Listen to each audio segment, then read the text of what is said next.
Hello दोस्तों, आप लोगों का स्वागत है हमारे यूट्यूब चैनल रावल कॉन्सेप्ट में। दोस्तों आज हम पढ़ेंगे हड़प्पा सभ्यताओं में जो विशेषता हमारा टॉपिक चल रहा था उसमें पढ़ेंगे हम शिल्प और उद्योग धंधों की विशेषताएं। ठीक है, उद्योग धंधों के बारे में सब कुछ पढ़ेंगे, शिल्प के बारे में पढ़ेंगे और उद्योग धंधों के बारे में पढ़ेंगे।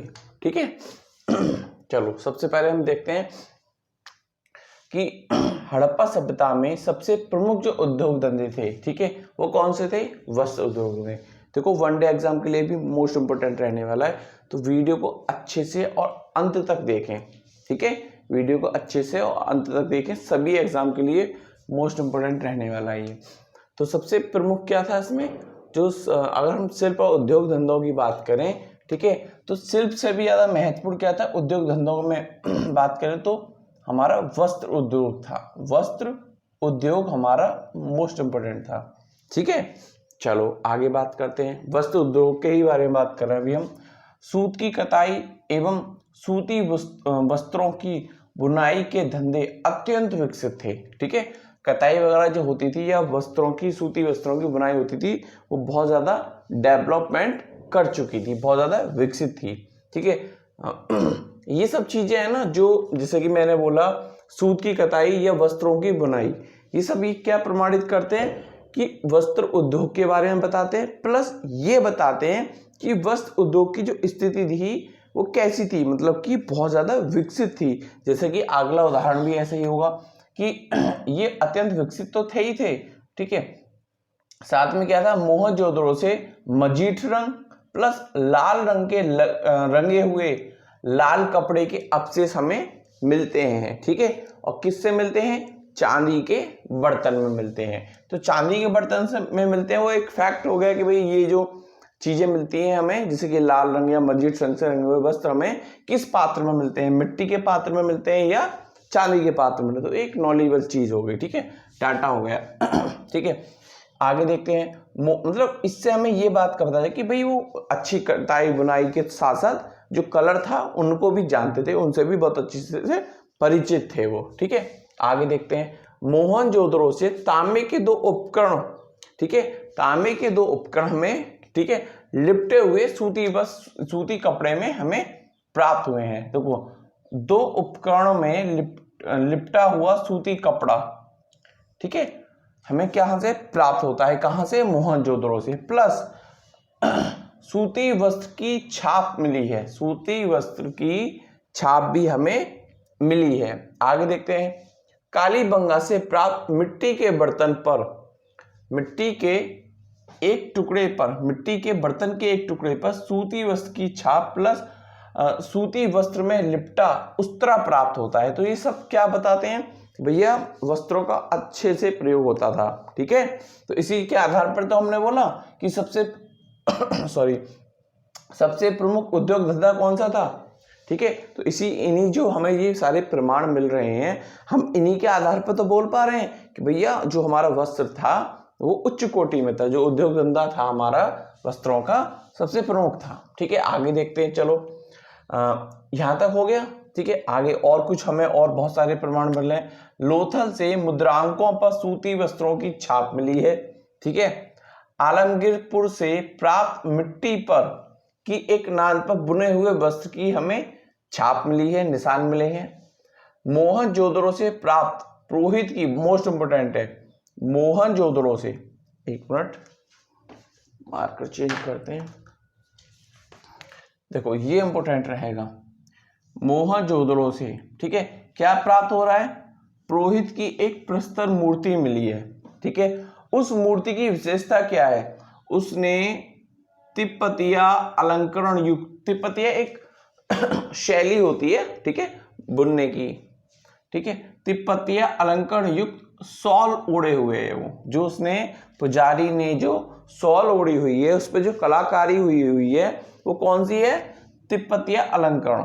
ठीक है, वस्त्रों की कढ़ाई बुनी हुई है। हाँ, इस पर जो हुई है, क्या हुई है? वस्त्रों की कढ़ाई बुनी है, मतलब कढ़ाई बुनाई भी बहुत अच्छी तरीके से जानते थे। आगे देखते हैं। मेसोपोटामिया को निर्यात की जाने वाली वस्तुओं में सूती वस्त्र संभवतः प्रमुख व्यापार सामग्री थी। ठीक है। तो भाई हमें इतने सारे प्रमाण मिलते हैं किस बात को बताने के लिए, इस बात को बताने के लिए कि सबसे प्रमुख उद्योग क्या था, वस्त्र उद्योग। ठीक है, आगे देखते हैं आयात निर्यात। देखो ये चीज हो गई, फैक्चुअल चीजें हो गई कुछ। ठीक है, ये तांबा हमें अधिकतर कहां से मिलता था, खेतड़ी की खान से मिलता था। ये कहाँ है, राजस्थान में। ये और कहाँ है, बलूचिस्तान। ये हमें तांबा हमें यहाँ से प्राप्त होता है। टीन कहाँ से मंगाते थे, टीन हम अफगानिस्तान से मंगाते थे। ठीक है, तो देखो जिस चीज को हम विदेशों से मंगाते हैं, जैसे कि हम तेल को विदेशों से मंगाते हैं तो उसके प्राइस बहुत ज्यादा होते हैं ना। ठीक है, और उसका इस्तेमाल भी हम बड़े हिसाब से करते हैं। ठीक है, तो ऐसे ही टीन को ये कहां से मंगाते थे, अफगानिस्तान में। तो तांबा प्लस टीन, तांबा प्लस टीन को मिला के ये क्या बनाते थे, कांसा बनाते थे। ठीक है, तो टीन को जो है ना कम मिलाते थे भी, क्योंकि है ना बाहर से मंगाना पड़ता था, कॉस्टली पड़ता था। ठीक है, और जो लेन देन जो करते थे ना विनिमय के आधार पर, विनिमय प्रणाली होती थी ना, कोई कुछ अपने यहाँ से कोई सिक्का वक्का तो चलता नहीं था। तो क्या होते थे, जैसे कि मैंने एक मार्कर दे दिया, मुझे बोर्ड चाहिए, मैंने 10 मार्कर दे दिए, मुझे बोर्ड चाहिए, तो वस्तु के बदले में धातु वगैरह चीजों को ये लिया करते थे। ठीक है, जहाज रानी वगैरह बहुत अच्छी सुविधा थी इनकी। ठीक है, चलो आगे देखते हैं। तो हो गया, टीन कहाँ से आती थी, अफगानिस्तान से। एक हड़प्पा स्थल मिला है, ठीक है, जहां पे कांसे के औजार मिले हैं। उन कांसे के औजार में टीन की मात्रा बहुत ज्यादा कम है। ठीक है, टीन की मात्रा कम पाई गई है। जो भी उन्होंने जो औजार बनाए हैं, कांसे के औजार बनाए हैं, उसमें क्या है, टीन की मात्रा कम है। ठीक है,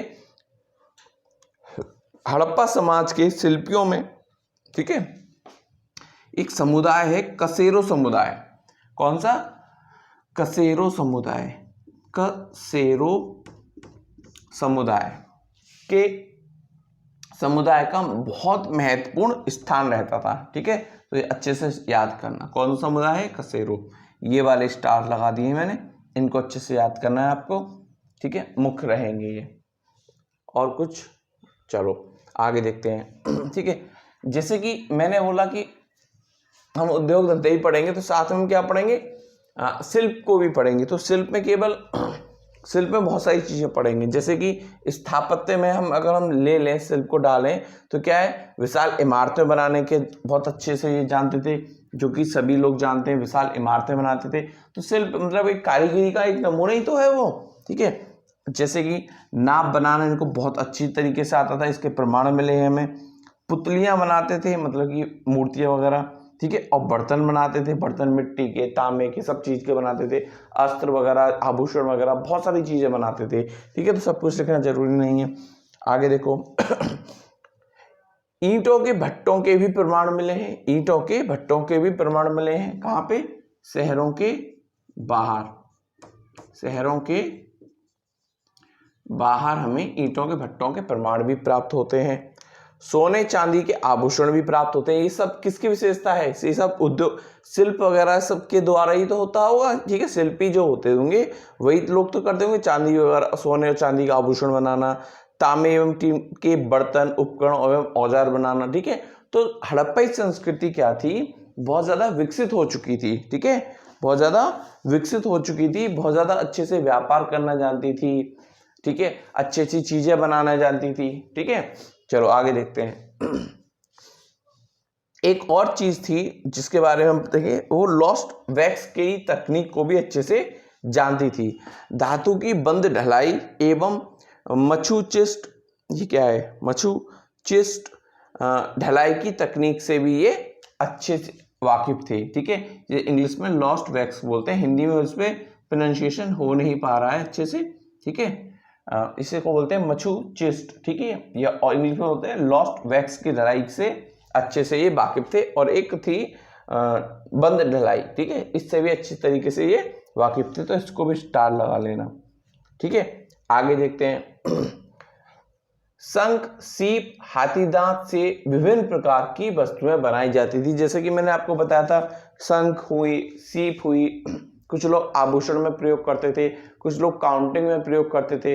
हाथी जो दांत था उसकी कंघी वगैरह बनाई जाती थी, बहुत सारी चीजें बनाई जाती थी। ठीक है, तो ये सब चीजें, अच्छा ये चीजें किसकी रही, शंख और सीपी वगैरह जो बनाते थे ये गरीब लोगों के आभूषण के रूप में भी उपयोग करते थे। ठीक है, यहां तक हो गया क्लियर अच्छे से।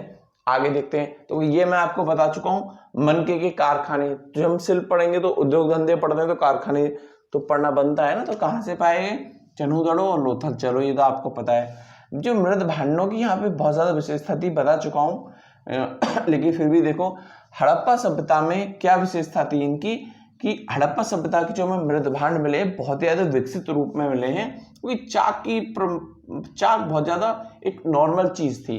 ठीक है, मतलब नॉर्मल इन द सेंस ये नहीं कि बहुत ज्यादा कॉमन चाक बहुत अच्छी से वो उनका प्रयोग करना सीख चुके थे, बहुत बढ़िया तरीके से उसका चाक का प्रयोग हुआ करता था। ठीक है, तो मृद भांडों की उस हड़प्पा सभ्यता के समय की विशेषता क्या थी कि बहुत ज्यादा चिकने होते थे और चमकीले हुआ करते थे। ठीक है, कुम्हार के चाक का खूब प्रचलन था, बढ़ चढ़ के खूब ज्यादा बढ़िया तरीके से प्रयोग होता था। ठीक है, अब इस समय मतलब कि हड़प्पा सभ्यता के समय ऐसा नहीं था कि अनगढ़ प्रकार के हाथ से बना के बर्तनों को यूज करा जा रहा है। अगर वो बर्तन बनते भी थे तो बच्चे खेल खेल में जो बनाते थे उस तरह के बर्तन बनते थे, लेकिन अगर घर के प्रचलन वगैरह में चीजें यूज हुआ करती थी अधिकतर तो वो कैसे होती थी, चाक के द्वारा जो निर्मित बर्तन थे उसमें हुआ करती थी। ठीक है, चलो उन लोगों को मतलब किन लोगों को, हड़प्पा सभ्यता लोगों को फुट का और क्यूबिट का भी ज्ञान था। ठीक है, फुट 37.6 सेंटीमीटर और क्यूबिट 51.8 से 53.6 सेंटीमीटर तक। ठीक है, एक बहुत अच्छी नाप तोल के मामले में बहुत अच्छी इनको जानकारी हो चुकी थी। घनाकार चकमक के बाट, ठीक है, चकमक के बाट, इन्हें चकमक पत्थर होता है ना, चकमक के बाट इन्हें निचले स्तर से, और इनकी जो प्रणाली थी वो कैसी थी, द्विभाजन प्रणाली में प्राप्त हुए। ठीक है, लेकिन जब हम ऊपरी स्तर की भी तो निचले स्तर की बात रही, अब हम जब ऊपरी स्तर की बात करते हैं तो जो हमें वहां से बाट मिलते हैं वो तो दशमलव प्रणाली में हमें प्राप्त होते हैं। ठीक है, चलो ये जो कोई भी सर्वेक्षण वगैरह करते थे तो उसमें क्या करते थे, सीपी यंत्रों का प्रयोग करते थे। ठीक है, इसके साक्ष्य हमें लोथल, चन्हू और मोहनजोदड़ो से मिलते हैं। ठीक है, कुछ ये और भी चीजों का इस्तेमाल करते थे जैसे कि चक्राकार और सामान्य आर्य तथा नलिकार बर्मे का भी ये प्रयोग करते थे। किस रूप में, भाई शिल्प का काम करेंगे तो इनका जरूरत पड़ने वाली है। ठीक है, तो अच्छे से इनको मतलब जानकारी थी। चलो आगे देखते हैं, औजार और हथियार मोस्टली क्या क्या होते थे, कुल्हाड़ी, आरी और छुरा, इस प्रकार के ये जो है औजार हथियारों का प्रयोग करते थे। ठीक है, उपकरण सरल कोटि के होते थे। ठीक है, सरल कोटि के होते थे। यहाँ पे ये कहना चाह रहा है कि मध्य सलाका नहीं हुआ करती थी। मध्य सलाका इन द सेंस ये कि वो मजबूती प्रदान करने वाली चीज हुआ करती थी। मध्य सलाका, मध्य में कोई ऐसी चीज नहीं होती थी जो अस्त्र शस्त्र को मजबूती प्राप्त करे। ठीक है, तो मध्य सलाका नहीं थी, बहुत ज्यादा सिंपल प्रकार के होते थे, जैसे कि ताकत से कुछ काम करो तो टूट जाते थे। ठीक है, चलो आगे देखते हैं। अब इसी के समय में युद्ध संबंधी उपकरणों के बारे में पढ़ लेते हैं। जैसे कि हम सभी लोग जानते हैं कि हमें ऐसे कोई भी प्रमाण मिलते नहीं है कि भाई उन पे कोई आक्रमण हुआ है या कुछ ऐसी चीजें हुई हैं, लेकिन फिर भी उनकी सजगता को देखते हुए, जैसे जितने की वो सजग रहते थे। ठीक है, तो ऐसी कोई प्रमाण नहीं मिले वो एक अलग बात है, लेकिन सजग इतने रहते थे कि चारों तरफ प्राचीर वगैरह बनाना। ठीक है, तो कुछ ना कुछ चीजें रहती होंगी। ठीक है, सुरक्षा से संबंधित, तो उसको ध्यान में रखते हुए जो जो चीजें हमें प्राप्त हो चुकी हैं उसके बारे में हम बात करते हैं। जैसे कि मार्शल ने कहा है अध्ययन करने के बाद कि युद्ध विमुख शांति प्रिय थे, मतलब युद्ध से अलग वो लोग किस में विश्वास करते थे, शांति में विश्वास करते थे, युद्ध वगैरह लड़ने में विश्वास नहीं करते थे। लेकिन अगर हम देखें सुरक्षा के प्रति बहुत ज्यादा सजग थे। कैसे भैया, क्या बनाते थे, रक्षा प्राचीर को बना के रखते थे। रक्षा प्राचीर आपने देखा होगा, रक्षा प्राचीर किसके, नगर के चारों तरफ हमने अधिकतर देखी है। ठीक है, तो भैया विशेषता इनकी ये रही है नगरों की, तो इसका मतलब कुछ ना कुछ गड़बड़ झोल रहती होगी। ठीक है, सुरक्षा को लेकर, तो भैया वो ध्यान रखते होंगे। चलो देखते हैं, युद्ध जैसी सामग्री बहुत ही कम मिली है हमें। ठीक है, युद्ध जैसी सामग्री हमें वहां पर बहुत ही कम मिलनी है, जैसे कि हम उनसे ये कह सकें भाई ये विशेष रूप से युद्ध में ही काम आती होंगी। ठीक है, कुछ सामग्री हमें क्या कहते हैं शिकार करने की, कुछ शिकार पर विश्वास रखते थे, औजार बनाते थे, तो हम स्पेसिफिक ये नहीं कह सकते कि भैया ये शिकार करने के युद्ध लड़ने के ही काम आती होंगी। ठीक है, चलो कांसे के जो इसको उपकरण जो बनाते थे कांसे की अपेक्षा तांबे का अधिकतर उपयोग करते थे। भाले, चाकू, बाणाग, कुल्हाड़ियां इत्यादि का प्रयोग करते थे। हमें कुछ ऐसे प्रमाण मिले जैसे कि गधे का सिर मिला है, जो कि किस किस के बने हुआ करते थे, तांबे के और पत्थर के बना हुआ करते थे। ठीक है, कुछ गोलियां भी प्राप्त हुई हैं हमें, गोलियां किसकी, मिट्टी की बनी हुई हमें कुछ गोलियां भी प्राप्त हुई हैं। और ऐसे उपकरण जो लेख युक्त हैं, ठीक है, लेख युक्त उपकरण हमें कहां कहां से प्राप्त होते हैं, हमें लेख युक्त उपकरण मोहनजोदड़ो की अपेक्षा हड़प्पा से अधिक प्राप्त होते हैं। ठीक है, तो ये आपका आज की क्लास हो गई। ठीक है, वीडियो अच्छी लगे तो शेयर करें, सब्सक्राइब करें और बेल आइकन को प्रेस कर दें, जिससे कि जो भी नोटिफिकेशन आए वो आपको समय पे मिल जाए। ठीक है, थैंक यू फॉर वॉचिंग।